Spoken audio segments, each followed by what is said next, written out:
하나님의 말씀 구약성경 사무엘하 16장입니다. 구약성경 488쪽 사무엘하 16장 우리 1절부터 14절까지 우리 한 절씩 교독하겠습니다. 사무엘하 16장 1절로 14절까지입니다. 다윗이 마루턱을 조금 지나니 무비보셋의 종 시바가 안장 지은 두 나귀에 떡 200개와 건포도 100송이와 여름과일 100개와 포도주 한 가죽 부대를 싣고 다윗을 맞는지라.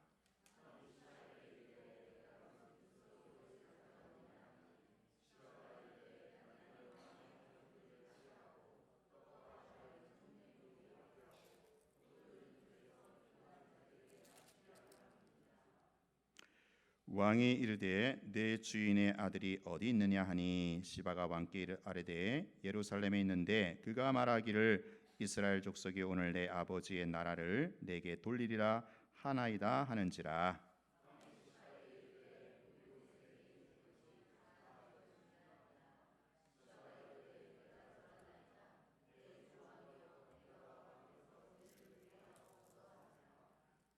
다윗 왕이 비루힘의 이름에 거기서 사울의 친족 한 사람이 나오니 게라의 아들이요 이름은 시므이라. 그가 나오면서 계속하여 저주하고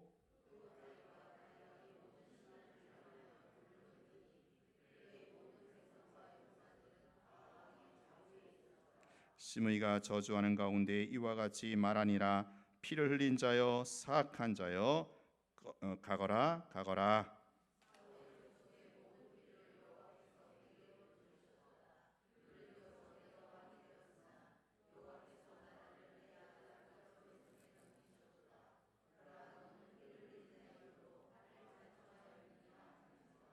수르의 아들 아비새가 왕께 여짜오되 이 죽은 개가 어찌 내 주 왕을 저주하리까? 청하건대 내가 건너가서 그의 머리를 베게 하소서 하니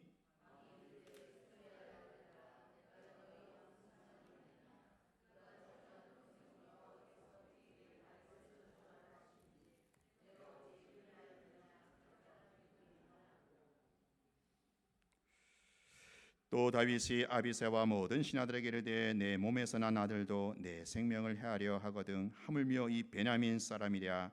여호와께서 그에게 명령하신 것이니 그가 저주하게 버려두라.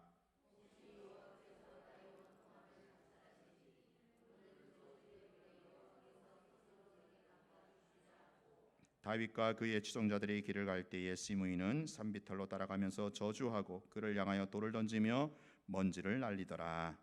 왕과 그와 함께 있는 백성들이 다 피곤하여 한 곳에 이르러 거기서 쉬니라. 아멘. 인생이란 만남의 연속이다라고 해도 과언이 아닙니다. 더불어 살아가는 것이 우리네들의 인생일진데 누구를 만나서 어떤 인간관계를 맺으며 살아가느냐에 따라서 삶의 질이 달라질 것입니다. 우리는 지금까지 살아오면서 수많은 사람들을 만나왔고요. 앞으로도 그러할 것입니다. 좋은 사람들과 만나서 그 만남을 지속한 사람은 축복된 인생 여정을 걸어왔을 것이고, 그렇지 못한 사람은 그 지나온 인생이 후회스럽고 억울하기까지 할 겁니다. 우리 부모님들이 흔히 하시는 말씀들이 있죠. 우리 애는 착하고 좋은데 그만 누구를 잘못 만났어요? 친구 잘못 만나서 그렇다. 예, 그렇습니다. 여러분 지금까지 어떤 사람을 만나셨습니까? 그 만남이 축복된 만남이어서 그 사람으로 인해서 삶의 행복을 가져왔고 하나님께 감사할 정도가 되십니까? 혹시 만나서는 안 될 사람을 만나서 씻을 수 없는 상처를 입었고 지금도 그 인간을 생각하면 치가 떨립니까? 우리가 좋은 만남, 축복된 만남에 대한 기대와 소망을 갖고 있지만 어디 그게 내 마음대로 됩니까? 앞으로도 삶의 여정마다 우리는 반갑지 않은 불청객을 만날 수도 있습니다. 별 그지 같은 인간을 만나서 참으로 황당한 인생의 쓴맛을 맛보기도 할 겁니다. 인생이 인간관계라면 그 관계는 다양한 인간 군상들과의 만남으로 얽히고 설켜 있는 것이 우리네들의 인생입니다. 그러므로 좋은 만남, 축복된 만남도 중요하지만 현실은 그렇지 않기에 이제 우리에게 요청되는 것이 있다면 어떤 만남이든지 간에, 심지어 해괴한 만남이라 할지라도 그 만남에서 의미와 가치를 발견하고 지혜롭게 처신하는 것이죠. 아주 다양한 인간 군상들과의 그 만남에서 누구와 만나든지 간에 그 만남을 통해서 주님의 음성을 듣고 하나님의 뜻을 분별하고 겸손하게 행하는 것이야말로 신앙의 자세요 믿음의 행보일 겁니다. 오늘 본문에서 다윗은 다양한 인간 군상들과 참으로 해괴한 만남을 갖게 됩니다. 다윗이 압살롬에게 쫓겨가는 입장이잖아요. 얼마나 비참한 귀향길이겠습니까? 이때 두 가지 사건을 만나게 되는데 이 사건이 둘 다 사울의 집안과 관련된 그런 만남이고 인연이었습니다. 첫 번째는 다윗에게 어떻게 보면 좋은 만남이라고 할 수 있는 이 시바를 만난 사건이고, 둘째는 나쁜 만남, 악연이라고 할 수 있는 시므이를 만난 것입니다. 참 재밌게도 둘 다 시자로 시작해요. 시바와 시므이. 자, 먼저 시바와의 만남을 보겠습니다. 시바는요 무비보셋의 종이었어요. 이 무비보셋은 요나단의 아들이죠. 그러니까 사울, 요나단, 무비보셋, 그 무비보셋의 종이 시바인데 지금 시바를 다윗이 만났습니다. 이 무비보셋이 어떤 사람이었냐면은 그러니까 시바가 이제 모셨던 무비보셋, 사울의 집안이 망할 때 그 유모가 그 피신을 가다가 땅에 떨어뜨려 갖고 다리를 절게 된 그런 사람이 바로 이 무비보셋입니다.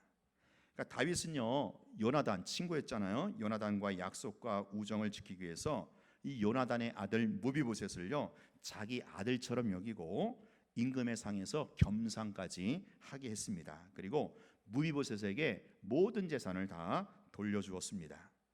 바로 그 무비보셋의 종이었던 시바가 지금 다윗의 피난길에서 만나게 된 겁니다. 자, 1절에 보면 다윗이 마르톡을 조금 지나니 무비보셋의 종 시바가 안장 지은 두 나귀에 떡 200개와 건포도 100송이와 여름 과일 100개와 포도주 한 가죽 부대를 싣고 다윗을 만난지라. 자, 이때 다윗이 시바에게 묻죠. 내가 이것을 무슨 뜻으로 가져왔느냐. 이 말에 시바가 대답하기를 이 나귀는 왕의 가족들에게 타게 하고 떡과 과일은 청년들이 먹게 하고 포도주는 들에서 피곤한 자들에게 마시게 하십시오. 쉽게 말해서 압살롬의 반역으로 쫓겨가는 다윗 왕이 너무 안 됐기 때문에 자기가 이렇게 약소하나마 선물을 가져왔다라는 거지요. 아마도 이 선물 속에는 시바 자신은요 정권을 찬탈한 압살롬 편이 아니고 자기는 다윗 편, 당신 편이다라고 하는 그런 속내를 드러내기 위한 그런 선물이었을 겁니다. 다윗이 선물을 가져온 시바에게 묻죠. 그렇다면 네가 모셨던 네 주인 무비보셋은 어디 있느냐? 어떻게 됐느냐? 이때 시바가 대답하기를 3절 중간에 보면 예루살렘에 있는데 그가 말하기를, 그래서 그는 이제 무비보셋을 말하죠. 무비보셋이 말하기를 이스라엘의 족속이 오늘 내 아버지의 나라를 내게 돌리리라 하나이다 하는지라.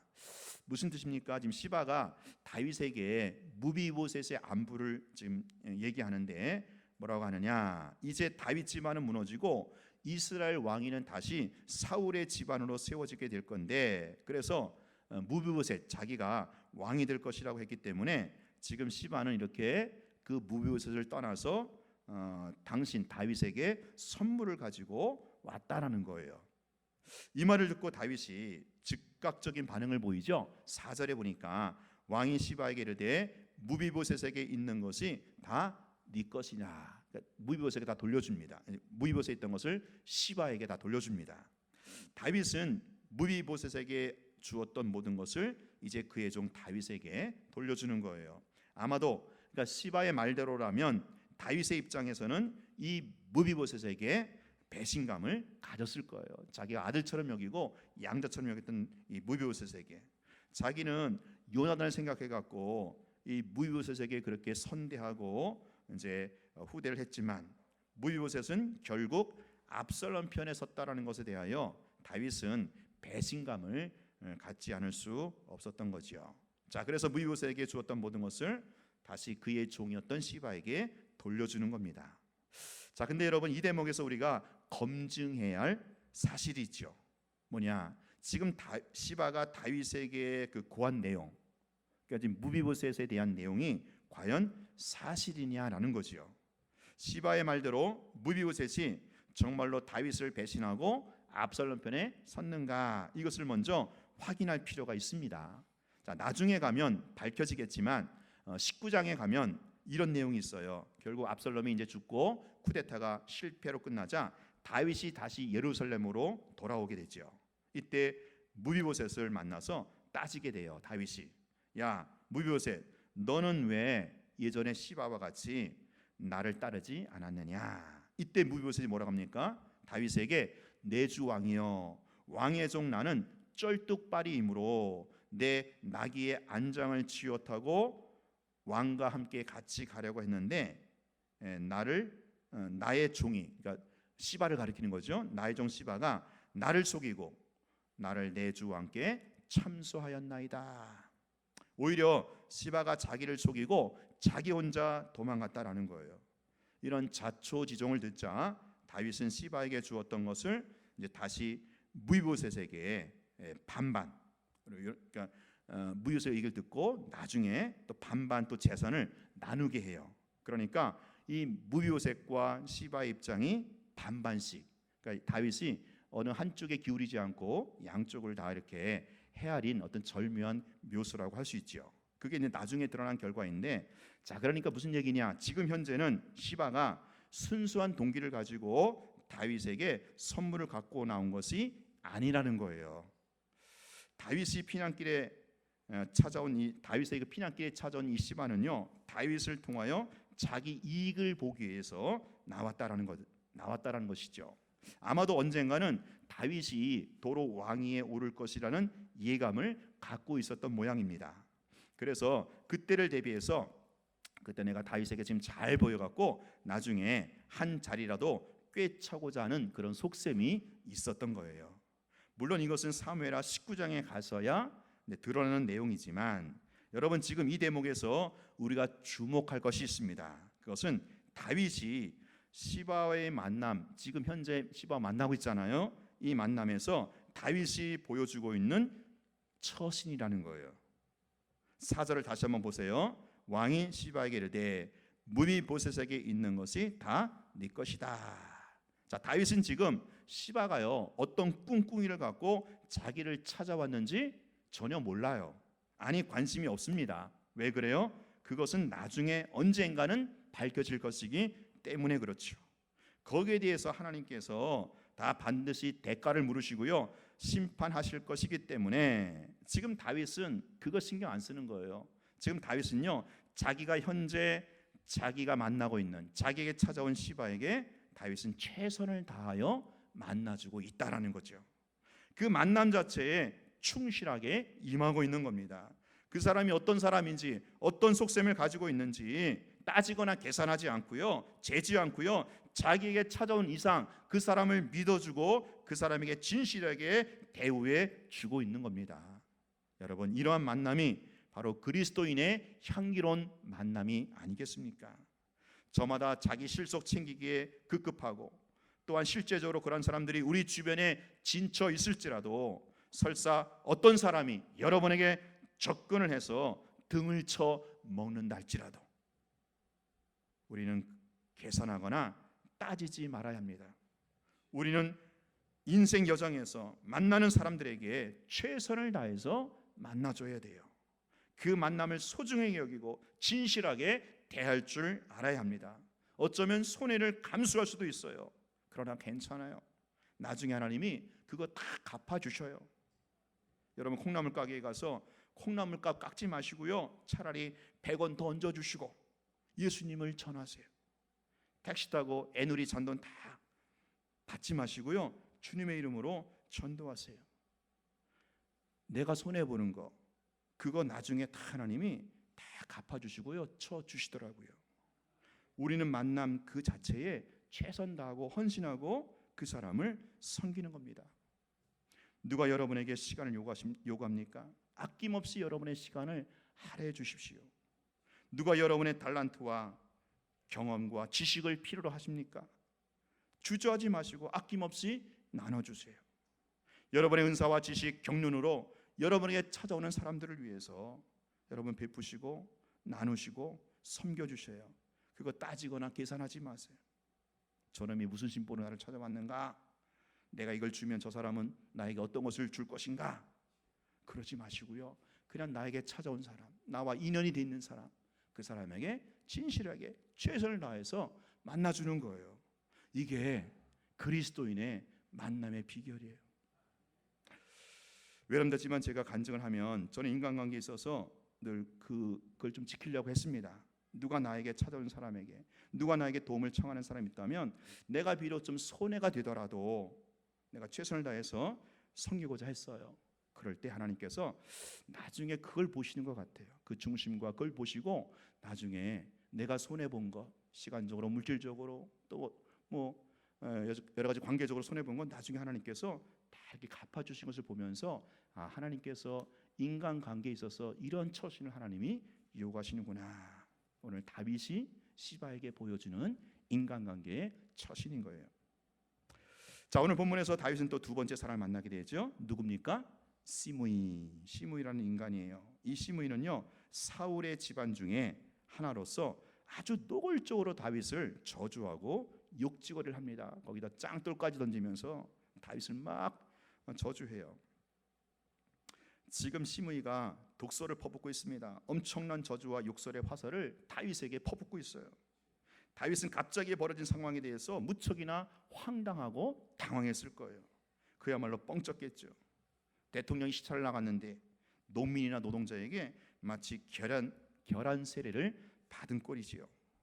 이때 다윗의 신복인 아비새가 옆에서 열받아 갖고 뚜껑 열리죠. 그래서 하는 말이, 저 죽은 개가 어떻게 내 주 왕을 저렇게 저주하리까? 그러면서 내가 이 시므의 목을 치게 해달라, 그렇게 다윗에게 청합니다. 신하 입장에서는 얼마나 속상하고 얼마나 분통이 터지겠어요. 그렇지 않아도 지금 압살롬의 쿠데타로 인해서 지금 피신가고 있는 비참한 상황에서 그런 마당에 얼마나 자존심이 상하는 모욕적인 사건입니까? 이 시므이를 단칼에 베도 시원치가 않지요. 근데 다윗이 뭐라고 합니까? 10절이에요. 10절 보면 왕이 이르되, 뭐라고요? 왕이 이르되. 지금 성경 저자는요, 다윗이 이르되라고 하지 않고 왕이 이르되, 유독 왕이라는 이 용어를 강조하는 듯처럼 보여요. 다시 말하면 이스라엘의 진정한 왕이라면 이런 상황에서 어떻게 처신해야 되는가라는 것을 보여주는 대목이라고 할 수 있어요.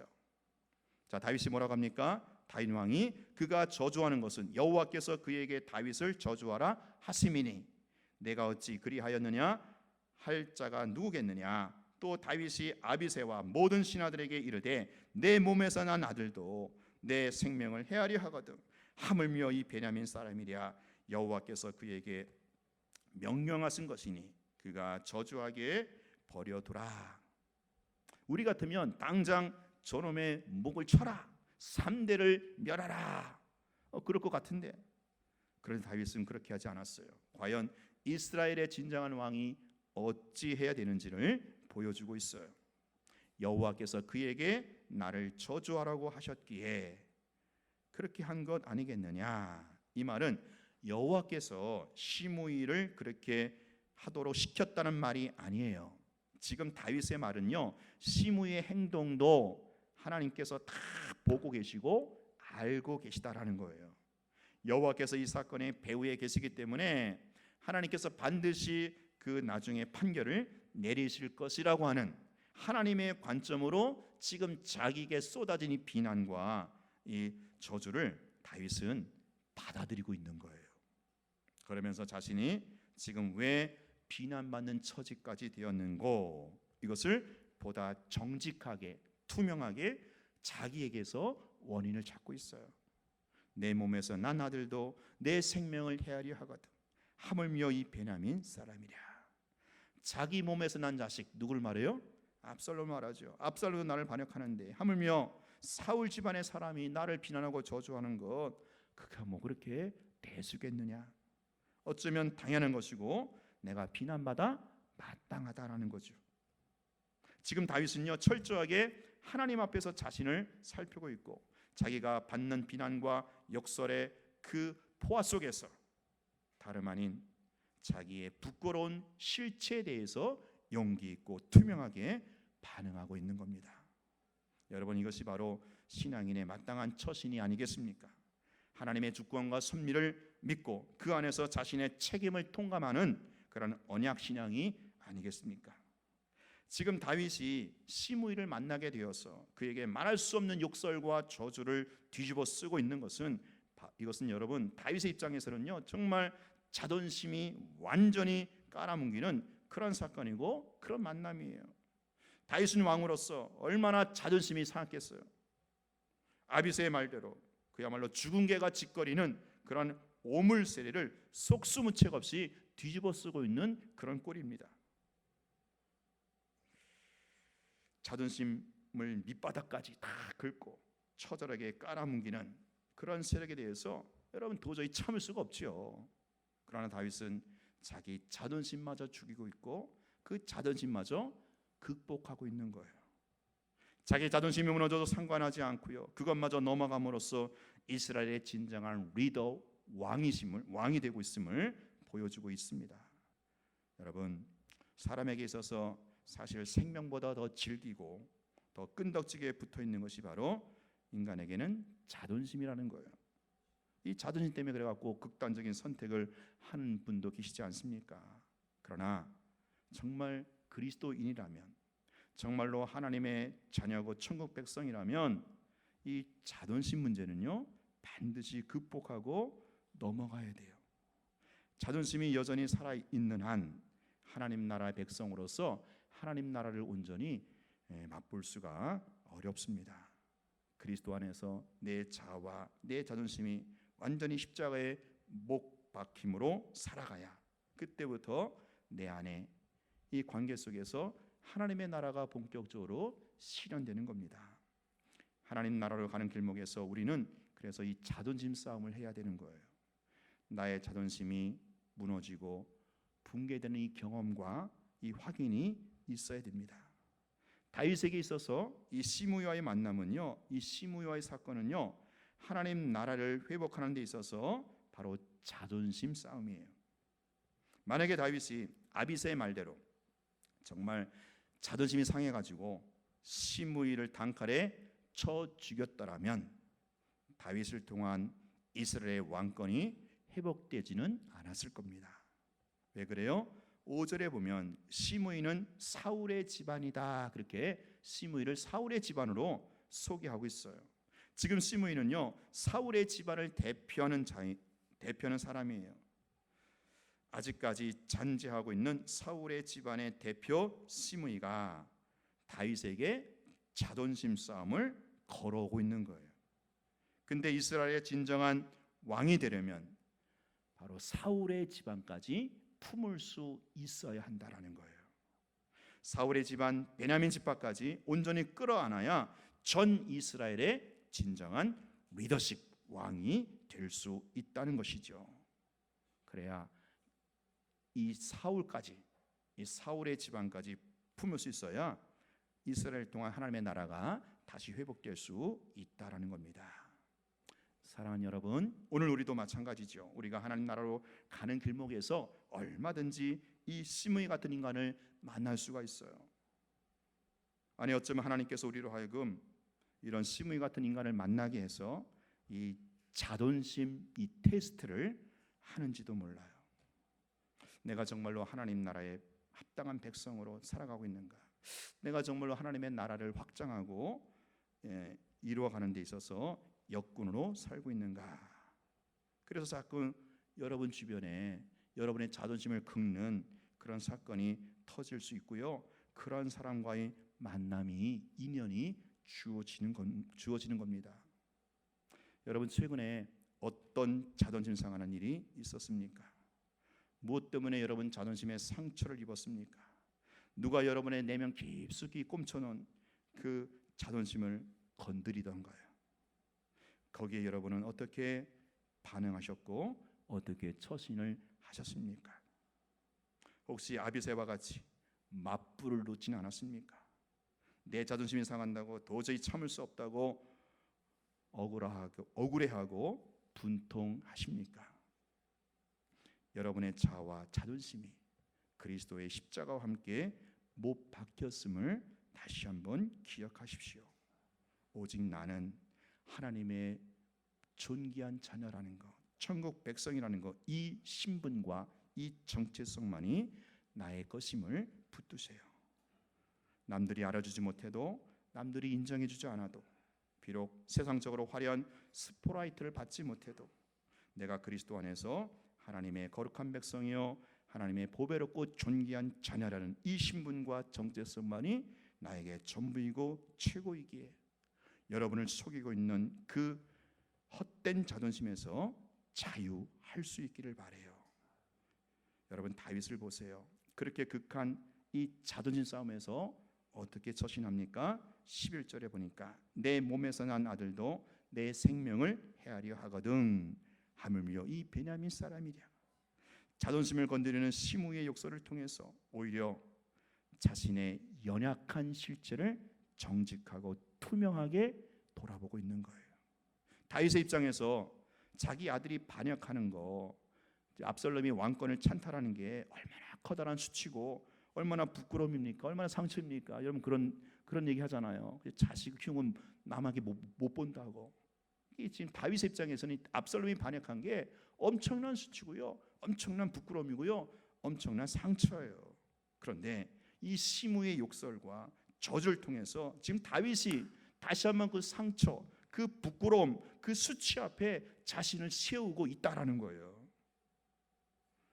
누가 여러분의 자존심을 건드렸습니까?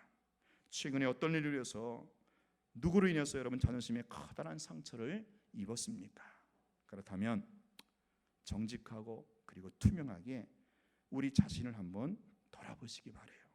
나에게 어떤 연약함이 감춰져 있는지, 어떤 부끄러움과 어떤 상처가 아직까지 치유되지 못한 채 남아 있는지. 다윗은요, 이 시므야의 만남을 통해서 압살롬으로 인한 그 부끄러움과 그 상처를 다시 한번 드러내고 있고요. 또 그것을 그래서 드러내고 째고 수술하면서 그것을 극복했기에 이스라엘의 진정한 왕으로서 리더십을 가질 수 있었던 겁니다. 여러분 진짜 리더는요, 자기에게 향하는 그 비난과 그 훈수를 통해서 이 맞짱 뜨고 기분 나쁘다고 네가 감히 나를 하면서 맞짱 뜨는 게 아니고 그 자기에게 오는 그 비난의 화살, 그 여러 가지 훈수가 있잖아. 그런 걸 통해서 정말 자신을 돌아보는 거예요. 그럴 때도 한층 성숙하고 더 영향력 있는 리더로 나아갈 수가 있는 겁니다. 사랑하는 성도 여러분, 오늘 우리는 인생이라는 항해를 하면서 여러 사람들과 다양한 만남이라고 하는 이 항구에 수시로 정박할 겁니다. 여러분은 지금 어떤 항구에서 누구와의 만남을 갖고 있습니까? 만남이 복이라고 하는데 사실 꼭 우리의 만남이 좋은 만남, 축복된 만남만이 있는 게 아닌 것이 우리의 현실이지 않습니까? 우리에게 꼭 좋은 만남만 주어지는 것이 아닌 게 우리 현실이에요. 시바와 같은 자기의 유익을 위해서 심지어 음흉한 속셈을 가지고 나에게 접근하는 사람도 있을 거예요. 그렇다면 여러분도 시바와 똑같이 따지거나 계산하거나 주판을 튕기지 마시고 그냥 여러분에게 요구하는 대로 아낌없이 여러분의 시간과 물질과 재능과 지혜와 경륜을 나눠주시고 공유하시고 섬겨주시기 바라요. 결과는요, 하나님이 다 갚아주셔요. 내가 비록 손해보는 거요, 나중에 하나님이 정말 30배, 60배, 100배로 갚아주신다라는 거예요. 혹 여러분이 지나는 길목에서 이런 시므이 같은 인간, 여러분의 자존심을 건드리는 이 면도날 같은 이런 인간을 만나셨습니까? 그렇다면 똑같이 자존심으로 맞짱 뜨지 마시고요, 오히려 나의 수치와 연약함에 대해서 정직하고 투명하게 자신을 돌아보는 기회로 삼으시기 바라요. 나를 돌아보고 나를 반성하는 기회로 삼는다면 내가 더 한층 더 하나님 앞에 성숙한 리더십으로 서게 되고, 그런 나를 통해서 하나님의 나라가 이 땅 가운데 힘있게 뿌리를 내리게 된다는 거예요. 어떤 만남과 어떤 인연이 있더라도 그 관계 속에서 주님의 뜻과 섭리가 있음을 믿고 그 만남과 그 인연 속에서 성령의 음성에 순종함으로 어떤 인간관계도 형통함으로 승리하시는 여러분 되시기를 주의 이름으로 축원합니다. 기도하겠습니다. 하나님 아버지, 우리가 인생을 살아가다 보면 좋은 만남, 축복된 만남만 있으면 좋으련만 그렇지 않은 것이 현실인 것을 또 보게 됩니다. 시바와 같은 또 시므 같은 인간을 만날 텐데 어떤 만남을 또 어떤 인연이 있더라도 그 속에서 주님의 뜻과 섭리가 있음을 발견하고 주의 음성에 겸손하게 처신하는 저희들 되게 하여 주옵소서. 예수님 이름으로 기도합니다. 아멘. 우리 찬양 부르시